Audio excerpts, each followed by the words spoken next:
নমস্কার, আপনারা দেখছেন সংবাদ শিরোনাম। শুরু করছি সন্ধ্যার আপডেট। পঞ্চায়েত প্রধানের বাড়ির দুয়ারে মিষ্টির প্যাকেট। সেই মিষ্টির প্যাকেট খুলতেই কার্যত চক্ষু চড়ক গাছ পুলিশের, কারণ মিষ্টির প্যাকেট থেকে উদ্ধার দুটি তাজা বোমা। দেগঙ্গার চৌরাশিয়া গ্রাম পঞ্চায়েতের প্রধান বাপ্পা মণ্ডলের বাড়ির সিঁড়িতে একটি মিষ্টির প্যাকেটে পাওয়া যায় দুটি তাজা বোমা। তবে কে বা কারা এই বোমা রেখে গেছে সেই প্রশ্নের উত্তর খুঁজে পাওয়া যায়নি বলেই জানা যাচ্ছে। তবে খবর পাওয়া মাত্রই দেগঙ্গা থানার পুলিশ তাৎক্ষণিকভাবে বোমাগুলি উদ্ধার করেছে।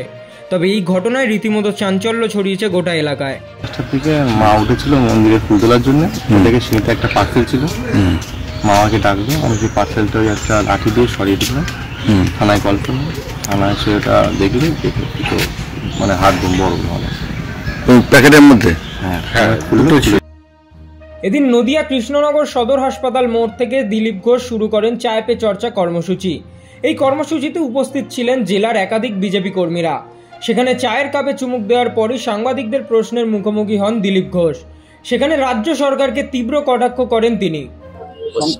পশ্চিমবাংলায় মুসলিম এমএলএ এমপিরা যেভাবে ধমকি দিচ্ছেন, নাম করে বলে বিজেপির লোকেদের হিন্দু সমাজের প্রতি কনভার্ট করার কথা, নদীতে ফেলে দেওয়ার কথা, তার প্রতিক্রিয়া হবেই স্বাভাবিকভাবে। আমার পার্টির প্রতি কেউ বললে কিছু, আমার পার্টির নেতাই তো তার উত্তর দেবে। যেন যারা এই ধরনের স্টেটমেন্ট দুই দিক থেকে হচ্ছে, ক্রিয়া প্রতিক্রিয়া হচ্ছে, এটা হবেই। সরকারের দায়িত্ব তার নিজেদের সামলানো, আমরা আমাদের সামলে নেব। পশ্চিমবাংলায়ও খুব তাড়াতাড়ি ঘোষণা হয়ে যাবে। যিনি সভাপতি হবেন তিনি আমাদের নেতা, তার নেতৃত্ব কর্মীরা কাজ করবে, আমিও তার মধ্যে একজন। কাকে সভাপতি করবেন এটা কেন্দ্রীয় নেতৃত্ব, তার ব্যবস্থা আছে, সেটা আমরা জানি না। বাঁকুড়া জেলার ইন্দাস ব্লকের মঙ্গলপুর, মহেশপুর, ডোঙ্গালন এবং গয়লাপুকুর এই চারটি গ্রামের কয়েক হাজার মানুষ চরম দুর্ভোগের শিকার। ডোঙ্গালন থেকে মঙ্গলপুর পর্যন্ত প্রায় 3.5 কিলোমিটার রাস্তার বেহাল অবস্থা। এখনো পর্যন্ত মাটির এই রাস্তা দিয়েই যাতায়াত করতে হয় এলাকার মানুষদের। গ্রামবাসীদের দাবি, গ্রামে অ্যাম্বুলেন্স ঢুকতে সমস্যা হয়। এমনকি আবাসের বাড়ি তৈরির জন্য ইট বালি সিমেন্ট কিনতে গেলেও রাস্তার জন্য তার ভাড়া পড়ে দ্বিগুণ। স্বাভাবিকভাবেই চরম সমস্যায় পড়েছেন স্থানীয় বাসিন্দারা। সমস্যা এই যে মমতা ব্যানার্জি যে বাড়িগুলো দিয়েছে রাস্তার জন্যে, আমাদের বার্লি গাড়ি যেখানে 3,000 টাকা গাড়ি, সেখানে এখন 4,000 টাকা করে লাগছে। যেখানে ইটের গাড়ি। এখন গ্রামবাসীর দাবিটা ন্যায্য দাবি। এসআরডিএ ওটির ইমপ্লিমেন্ট এজেন্সি, এসআরডিএ যাকে রিক্রুটমেন্ট করেছে যে ঠিকাদারকে, সেই ঠিকাদার এবং এসআরডিএর এক্সিকিউটিভকে আমরা আমাদের পঞ্চায়েত সমিতির তরফ থেকে বারবার আবেদন করেছি। অর্ধনগ্ন অর্ধদগ্ধ মহিলার মৃতদেহ উদ্ধারকে ঘিরে এলাকায় চাঞ্চল্য। উত্তর 24 পরগনা জেলার অন্তর্গত আমডাঙ্গা থানা এলাকার শশীপুর খাসপাড়া গ্রামের একটি ফাঁকা জমির মধ্যে এক অজ্ঞাত পরিচয় মহিলার অর্ধনগ্ন অর্ধদগ্ধ মৃতদেহ উদ্ধারকে ঘিরে এলাকায় চাঞ্চল্য ছড়ায়।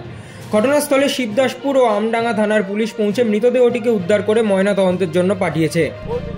সকালে আমি শুয়েছিলাম, আমার কাছে খবর দিল যে এই ব্যাপার, তোমার এলাকায় এরম একটা লাশ পড়ে রয়েছে, উলঙ্গ অবস্থায় পুড়িয়ে দেওয়া রয়েছে।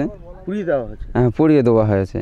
কোথায় কে কেউ বলতে পারছে না, কোন এলাকার মানুষ। মহিলা না পুরুষ? মহিলা। ওনার 35-40 বছর বয়স হবে। ব্যাস, এবার আমি এসে দেখলাম লাশটা এখানে নেই, লাশ তুললে চলে গেছে আমডাঙ্গা থানা। পরিচয় পাওয়া গেছে? না, কোনো পরিচয় পাওয়া যায়নি, কিছু দেখা যায়নি। শুভেন্দু অধিকারী কি একাই হিন্দু? আমরা হিন্দু নয়, কেশপুরে বললেন শিউলি সাহা। মঙ্গলবার বিকেলে কেশপুরে বিশেষ সাংগঠনিক বৈঠকে এসে 2026 সালের বিধানসভা নির্বাচন নিয়ে পঞ্চায়েত দপ্তরের প্রতিমন্ত্রী তথা কেশপুরের বিধায়ক শিউলি সাহা জানান, কেশপুর সবসময় প্রস্তুত ভোটারের জন্য। কোথাও তো আমি যে হাতটা দেখাচ্ছিলেন, আমি কোথাও দেখলাম না আঁচড়ও আছে, রক্তও বেরিয়েছে। এখন নিজে গাড়িতে ঘষে নিয়ে বলছে এই দেখুন আমাকে আঁচড়ে দিয়েছে, আমাকে কামড়ে দিয়েছে। আরে ভাই, এই বাংলা হচ্ছে রবীন্দ্রনাথের বাংলা, নজরুলের বাংলা। এখানে গাড়ি থেকে নেমে বলছে হিন্দু ভাইরা ভালো আছো, আমি হিন্দুকে বাঁচাতে এসেছি। আবার তিনি কি বলছেন, হিন্দু দেবদেবীকে বাঁচাতে এসেছেন। তিনি একা হিন্দু আর আমরা কি? লজ্জা। পানীয় জলের সংযোগ কেটে দেওয়ায় শহরের আবাসনের বাসিন্দাদের নিয়ে দলেরই কাউন্সিলররা ঘেরাও করল পৌর প্রধানকে। আর সেখানেই প্রকাশ্যে এলো তৃণমূলের গোষ্ঠী কোন্দল। তৃণমূল কংগ্রেস পরিচালিত পুরুলিয়া পৌরসভার তৃণমূল কংগ্রেসের 3 জন কাউন্সিলর বেশ কয়েকটি ওয়ার্ডের আবাসনের বাসিন্দাদের নিয়ে পানীয় জলের সংযোগের দাবিতে ঘেরাও করেন পৌর প্রধানকে। সেখানেই দলের কাউন্সিলররা একে অপরের দিকে ক্ষোভে ফেটে পড়েন। এক পক্ষ জানতে চান কেন আবাসনের লাইন কেটে দেওয়া হলো। আবাসনের বাসিন্দাদের দাবি, অবিলম্বে কেটে দেওয়া পাইপ লাইনের সংযোগ করতে হবে। এই দাবিতেই পৌর প্রধানকে ঘেরাও করেন কাউন্সিলররা। আবাসনে যেহেতু অনেকগুলো আবাসন একসঙ্গে, কারো 4th ফ্লোর, কারো 3rd ফ্লোর, কোথাও 50টা, কোথাও 100টা। এবারে ওখানে তো রিজার্ভার আছে প্রত্যেক আবাসনে, সেই রিজার্ভারে কত পরিমাণ জল যাবে ওই হোল্ডিং এর এগেইনস্টে, এর যে পরিমাপ ফিডুয়াল সিস্টেম, এই সিস্টেমের অর্ডারটা কিন্তু আমাদের এখন এসে পৌঁছায়নি। ভিন রাজ্য থেকে আসা বিপুল পরিমাণের গাঁজা উদ্ধার মগরাহাটে, আটক একজন। দক্ষিণ 24 পরগনার মগরাহাট মাগুরপুকুর এলাকা থেকে গতকাল সন্ধ্যার আগে বহু টাকার মাদক উদ্ধার করলেন মগরাহাট থানার পুলিশ। পুলিশের কাছে গোপন সূত্রের খবর ছিল উড়িষ্যা থেকে একটি 4 চাকা ম্যাটাডোরের মধ্যে একটি ছোট কন্টেনারের মধ্যে গাঁজাগুলি আছে। সেই মতো মগরাহাট থানার পুলিশকে নিয়ে জেলার অতিরিক্ত পুলিশ সুপার মিথুন কুমার দে হাজির হন মাগুরপুকুর এলাকায়। ফিসি হয়ে যায় এবং যেমনটা আপনারা দেখলেন যে ভিতরে এই ছোট একটা ট্রাক, কিন্তু ভিতরে ওটাকে আলাদা একটা মেকানিজম তৈরি করা হয়েছে। তো সেটা আমরা এখানে আমাদের স্থানীয় ডেপুটি ম্যাজিস্ট্রেট মানে বিডিও সাহেবের প্রেজেন্সে আমরা ওটা খুলি এবং যেটা আমরা দেখতে পাই যে প্রায় 200টার উপর প্যাকেট আমরা ওখান থেকে, বা অনেকটাই, এখন আমরা যেহেতু গুনিনি আমরা এটার উপরে একদম স্পেসিফিক বলবো না, কিন্তু অনেক স্থানীয় মানুষও স্বাভাবিকভাবেই এসেছেন এবং যারা গাড়িতে বসে থাকা আরও একজনকে আমরা ধরেছি। ন্যাচারালি আমরা এরপরে ইনভেস্টিগেশনটাকে একদম will take it to the. পৃথক বাংলা রাজ্যের পক্ষে আন্দোলনকারী বঙ্গ সেনা দল 24শে মার্চ জলপাইগুড়ি জেলার টাকিমারিতে পতাকা উত্তোলন করে তাদের 43তম স্বাধীনতা দিবস উদযাপন করে। পতাকা উত্তোলনের পরে রোড মার্চ এবং সাংবাদিক সম্মেলনের মাধ্যমে দিনটি পালন করেন বঙ্গ সেনার কর্মী ও সমর্থকরা। এদিন আসাম, নাগাল্যান্ড, উত্তরবঙ্গ এবং কলকাতা থেকে কর্মী ও সমর্থকরা সবাই যোগদান করেন। আমাদের আগামী দিনের যে বঙ্গ সেনাদের কী কী কর্মসূচি বা কিভাবে আমরা এই অত্যাচারের প্রতিশোধ নিতে পারি, তার জন্য যে আমাদের আগামী দিনে আমরা স্বাধীনতা পেতে পারি তার রূপরেখা কিভাবে হবে, তাই নিয়ে আমরা বিভিন্ন বঙ্গসেনার সেনানায়কগণ বক্তব্য রাখলেন। অত্যাচার কারা করছে বলছেন? ওখানের মৌলবাদী সরকারে যারা আছে তারাই অত্যাচার করছে।